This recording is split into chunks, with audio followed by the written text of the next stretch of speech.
Good morning. Welcome to Ask the Expert, an award-winning daily live show from 8:30 a.m. to 9 a.m. to help small businesses. If you have any questions, ask them in the comments of the live feed. And if you need any more advice, join the official Intuit QuickBooks SMB community group on Facebook. Accountants and business experts are on hand 24/7. During the live session, we will be running a poll, so do engage with it. And at the end, we will reveal the results. So good morning, everyone. My name is Nana Parry. I am the founder of a company called Tectonic. And what Tectonic does, it helps other businesses understand the true needs of their customers. And the reason that's so important is that, especially in a time like COVID, one of the best things that we can do is engage our customers and understand what they really want, so we can help use that data and use the decisions that we can get out of that data to help grow our businesses. So essentially, we take qualitative data and quantitative data and use that to help you sell more, to reduce your costs, and basically help you reach your strategic goals. Now, obviously, it's a trying time. Happy New Year to everyone. It doesn't necessarily feel like it. It definitely feels a little bit like an extension of 2020. But the goal here is to really help you understand how can we use the situation that we have. It is difficult. It's definitely not easy. But how can we use the situation that we have the best that we can to be able to continue our businesses? And the reason that today I'm talking to you about engaging your customers, and in particular, customer engagement strategies, is because, at least for my business, being a small business as well, it was definitely a difficult time back in March, and continually having that uncertainty.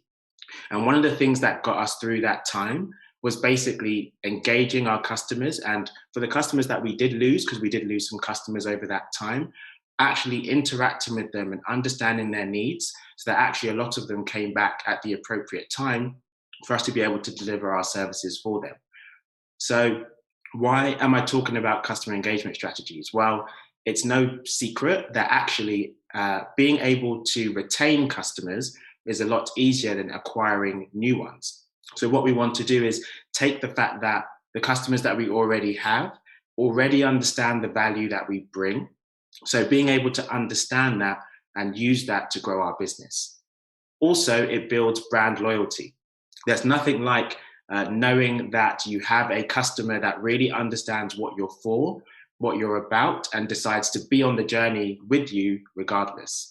And ultimately, the outcomes that we want from having different customer engagement strategies is for the business to grow. That's why we're doing it. So what I want to share with you today are a few customer engagement strategies that I've used, that we've given to other customers, which, they're not super laborious, just so you can actually start to use these in your own businesses, hopefully to see it grow. So the first one sounds a little bit obvious, but it's really pick up the phone. What I mean by that is, we have people who already know what we do, who like what we do, who are working with us, but sometimes we don't actually understand what their needs are at any given time. And sometimes there may be this pressure to consistently sell to them. But what I'm saying is, go and actually just talk to them and see how they are. Whether you're in B2B, B2C, there's nothing like getting an interaction with the brand that you've just purchased from. And sometimes people don't want to talk, and that's fine. But there is something really valuable about just even reaching out to them and being able to actually lend that ear depending on what they're going through. From a B2B business point of view, I'd say it's one of the reasons our business was able to continue throughout the pandemic, because we were able to actually connect with previous customers that were still in the pipeline, and just talk to them to understand where they're at with their businesses, and use that information to recognize whether it's worth trying to engage with them further, or whether it's worth just parking it and still maintaining that relationship, because that's the key. The second thing that you can do, which we really enjoy, is one-question surveys. So surveys are, very commonplace, but sometimes they can be a bit laborious. Sometimes 20, 25 question surveys aren't always the best thing to do when you're trying to figure out what your customers' needs are. Sometimes just one really pertinent question, ideally, even if it's binary or just a few options, just to start gauging where they're at, so you can actually use that information to then follow up with them. So that's a really good way of doing that, and especially for B2C businesses, whether you're using Instagram or using Facebook, it's a really good way to get some of that insight. Another thing that you can do is share content.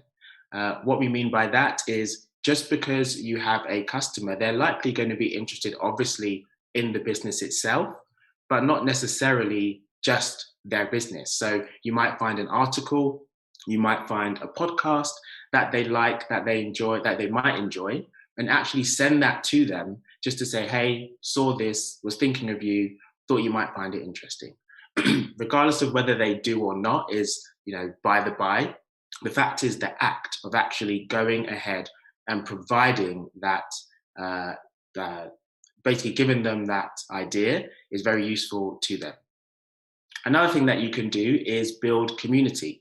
So sometimes we think communities need to be thousands and thousands of people.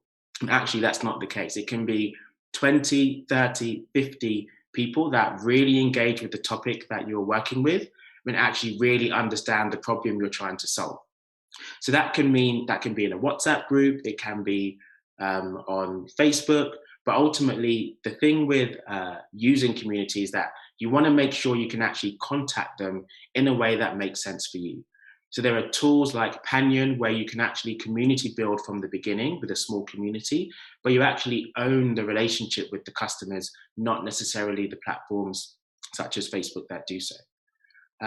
Another thing that you can do, which may seem obvious, but we don't actually do it a lot, is actually create content with your customer. So in the B2B space, that often means case studies, potentially actually saying, look, we thought we did a really good piece of work here. It'd be really great if we could promote you as well. So you might get together and create a case study to show the story of how you provided value to the customer. Secondly, you might want to do that in the B2C world, but also through actually saying, hey, let's have a competition, and the winner of the competition will have a short chat with, and we'll provide them with a prize or something, and share that online. Again, it's just to show that customer engagement piece. Another thing that you can do is actually make sure that you do have the contact details of the people that you are your customers, and making sure that they are in a CRM of some sort. So all these strategies that I'm talking about, they're not necessarily everything that you can do, but the base thing that you must do is make sure that you have their contact details in a CRM or wherever is appropriate for you, so that you can consistently make sure that they are up to date and that you're consistently working with them and updating as well. So yeah, basically the main aim here is to give you a number of strategies that could work for your businesses. They've definitely worked for ours, and they've worked for others that we've worked with too.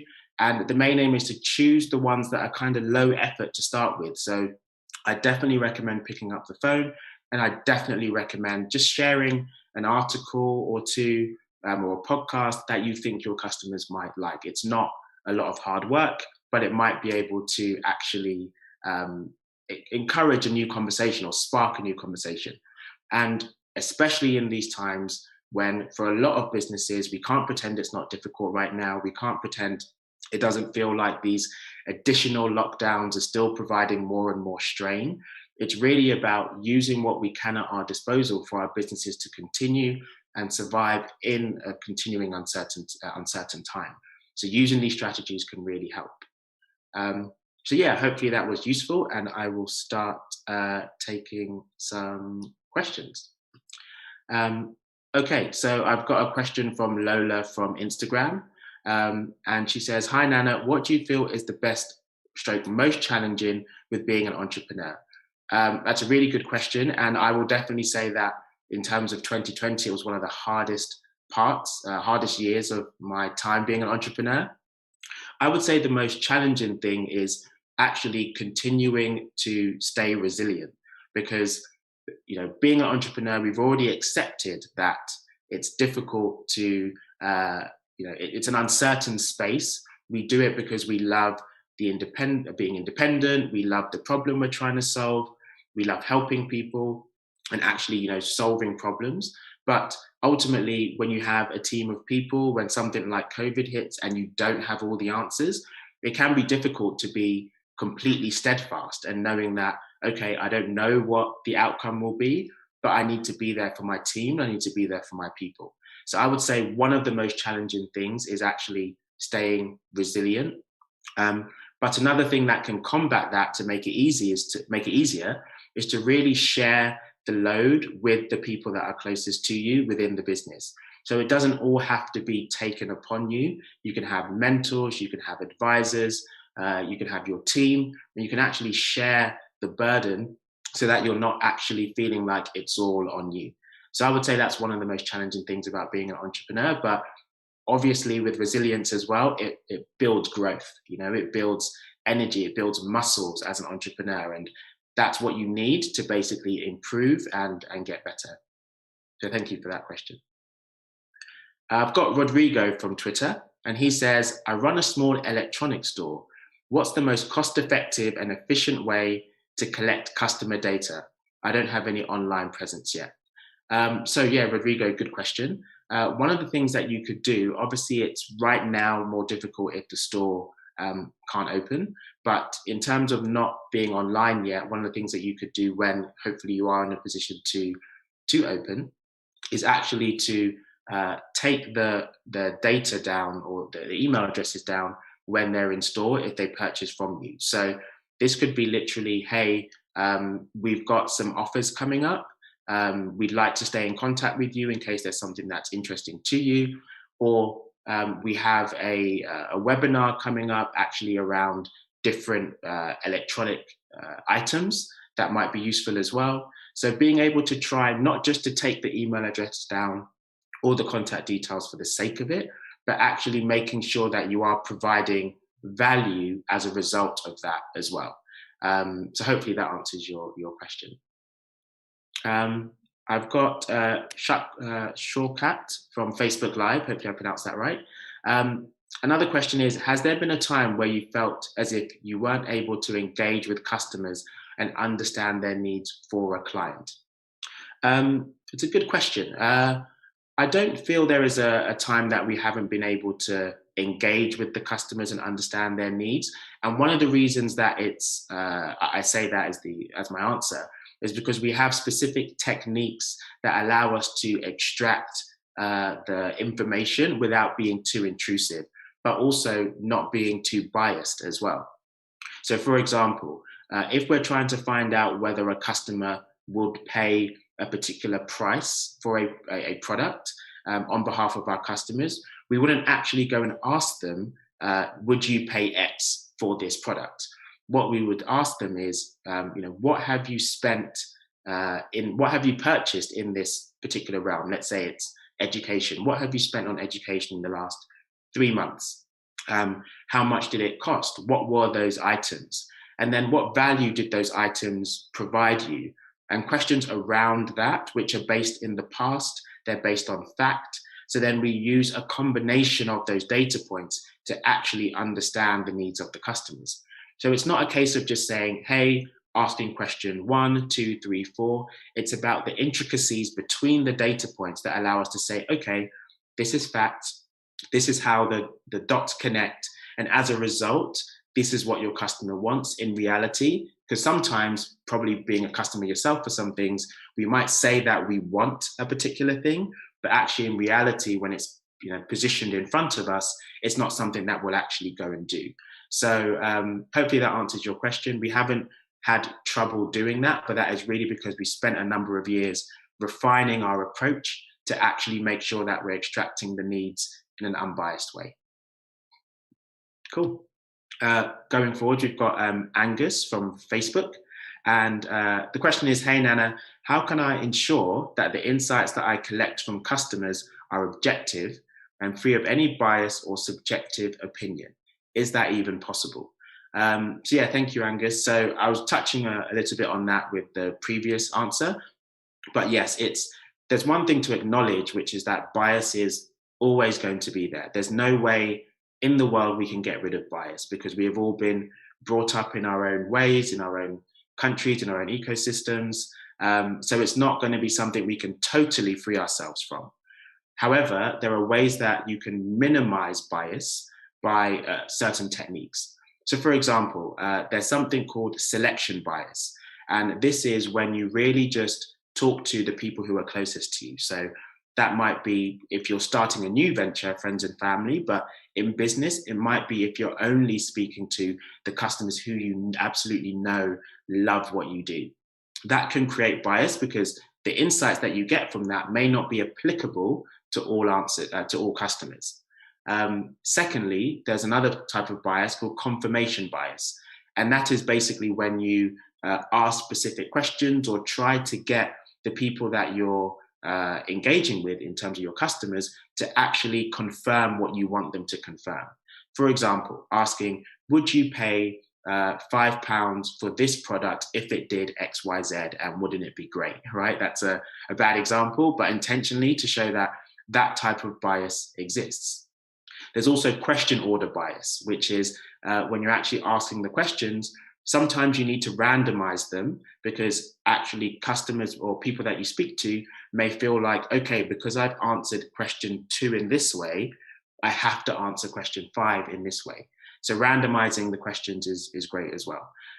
So there are certain techniques you can use, and there's lots and lots of different bias that we need to try and avoid. But the most important way to try and reduce bias is to ask questions and engage with them based on fact. So based on their actual behavior. And that's why we use a combination of qualitative approaches and quantitative approaches, because actually combining that data in terms of sentiment of the customer and the behavior in terms of their buying behavior or where they go to engage with their communities, that data in combination is what actually allows us to understand the needs of the customers. So hopefully that made sense as well. Got a question from Fernandinho from Instagram. Does customer engagement matter for freelancers?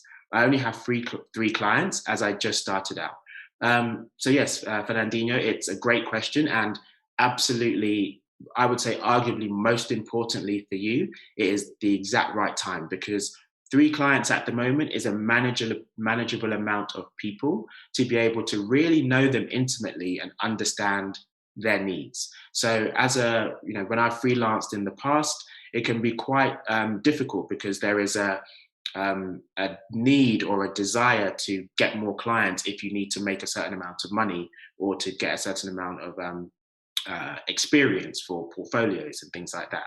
However, I would say that once you've actually got 3 clients, and first of all, well done, it's really difficult to start out and get clients. But now you've done the hard work and actually getting them to see the value that you can provide them, the more you engage with them. And by more, I don't mean you necessarily have to do it every single day, every single hour. You don't want to bother them.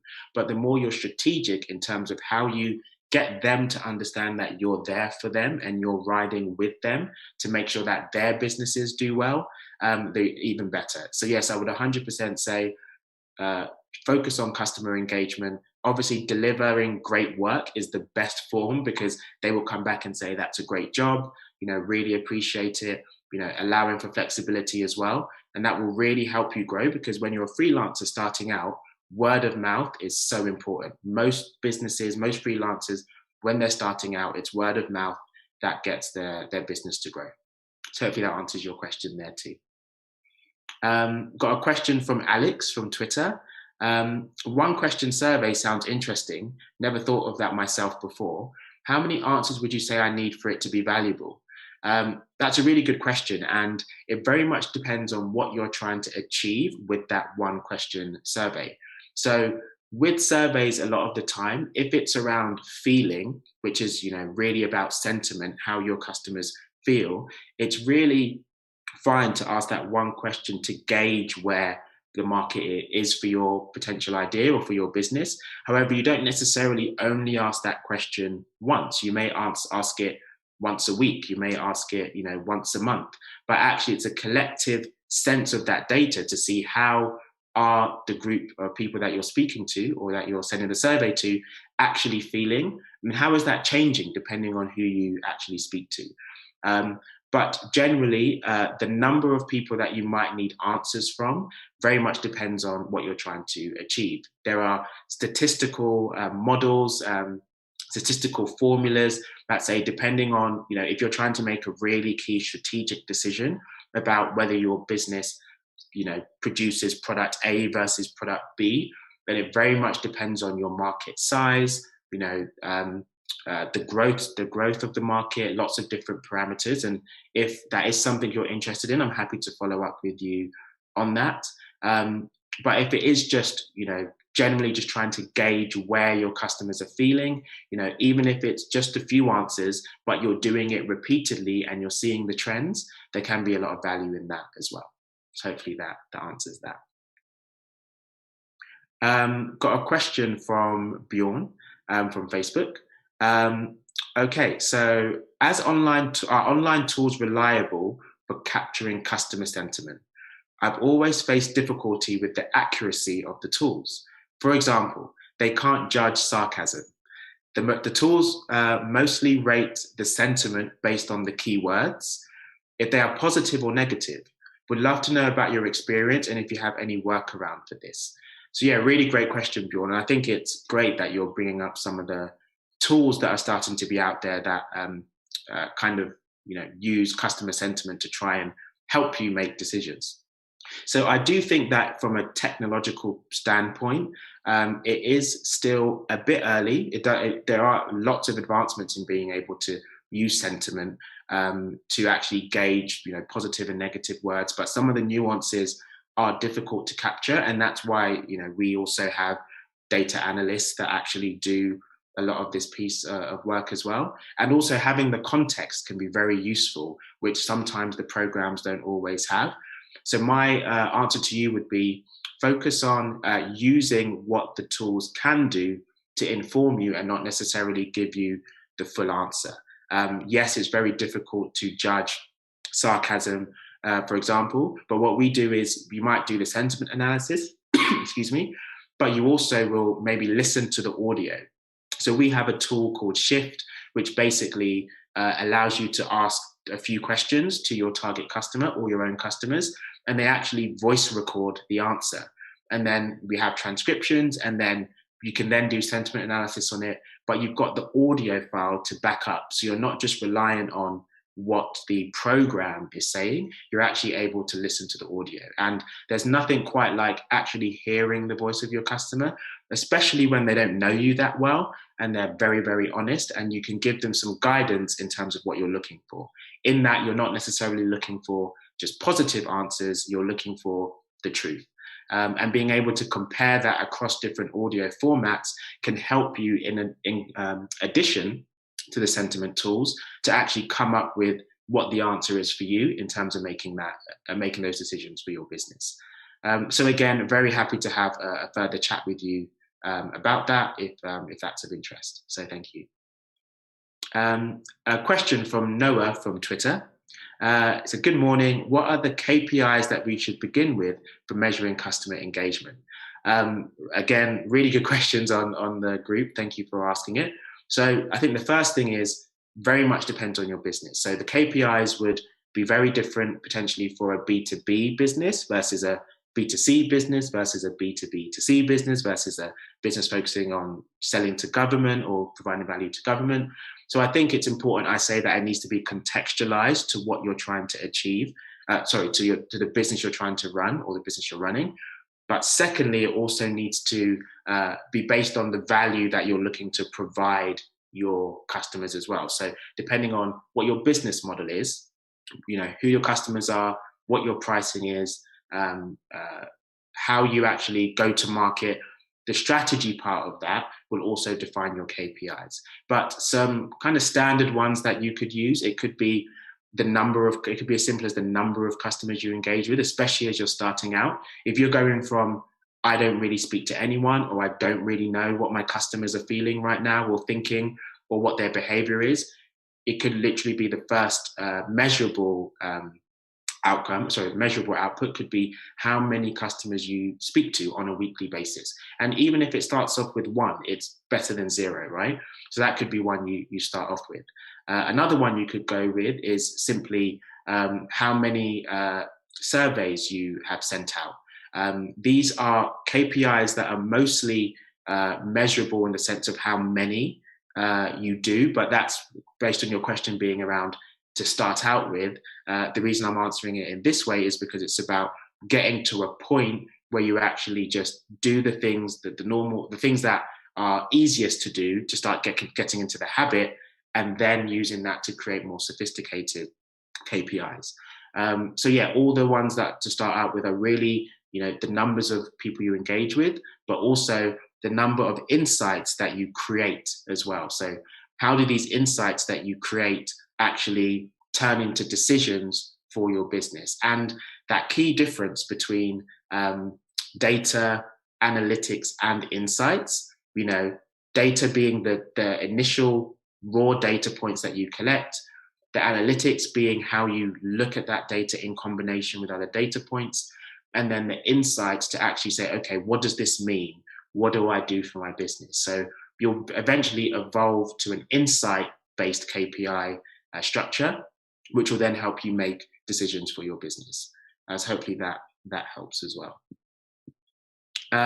Okay, then we've got Louis from Instagram. It says, "Hi Nana, it's fascinating to hear about the power of customer insights. I want to know if they can be used to predict customer behavior. Also, are there any tools or software that I can begin using right away to do this?" Okay, so thank you for that, Louis. So yes, power of customer insight is something that we often don't focus on, but hence why I'm here. So hopefully you got some value from this. In terms of predicting customer behavior, the best thing that you can do is really use tools such as, there's a tool called a test, which basically allows you for free to set up a survey and basically be able to start sending that to your own network. And it breaks down these surveys really, really nicely. So there are a number of tools. I think I'm running out of time a bit, so I really apologize for that. But Louis, please message either Tectonic London on Instagram or myself on LinkedIn, and I'll definitely be able to help you answer that question in terms of predicting customer behavior. So yeah, thank you, Louis, and sorry for any questions that I wasn't able to get to, but I'm going to talk about the poll results now. And the question that was asked was, are you optimistic about your business growth in 2021? And 50% of you said yes, and 50% of you said no. And that makes a lot of sense. It being broken out evenly in that way, it's definitely a difficult time. And albeit being a new year, I guess the feeling that it still feels like it's still 2020 can make it difficult. But what I would say is, we have to, as entrepreneurs, business owners, try and bring that new sense of optimism, but also using the insights that I've talked about can often give you so much value and really make you feel good to actually know, okay, I actually understand what my customers are feeling. Okay, so thank you all for tuning in. If you want to get in contact with me, you can send a connection request on LinkedIn under Nana Parry. And then coming up on Ask the Expert on Monday morning is Johan Gori, Managing Director of the On Point Accounting Group. Tune in to get advice on how to grow your startup and the latest government grants.